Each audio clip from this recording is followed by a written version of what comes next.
করিম সাল্লাল্লাহু আলাইহি সাল্লামের হাদিসের রিলেশন বা সম্পর্কটা কোথায়?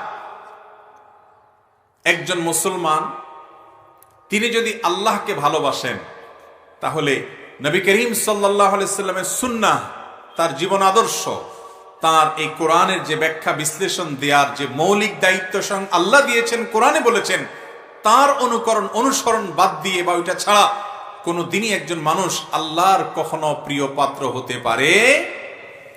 আল্লাহ তাআলা কোরআনে কারীমে বলেছেন, কুল ইন কুনতুম তুহিব্বুনাল্লাহা ফাত্তাবিউনি ইউহিব্বুকুমুল্লাহ ওয়া ইয়াগফির লাকুম যুনুবাকুম। হে রাসূল, আপনি বলে দিন মানুষদেরকে, তোমরা যদি আল্লাহকে ভালোবাসো তাহলে অনুসরণ করতে হবে আমাকে, অর্থাৎ মুহাম্মদ সাল্লাল্লাহু আলাইহি ওয়াসাল্লামকে।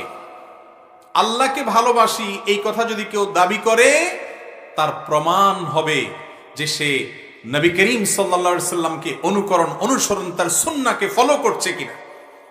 নবীজি সাল্লাল্লাহু আলাইহি সাল্লামের সুন্নাহর অনুসরণ নাই, সে কখনো মুখে দাবি করলেও আল্লাহ রাব্বুল আলামিনের ভালোবাসার সত্যিকারের দাবিদার হতে পারবে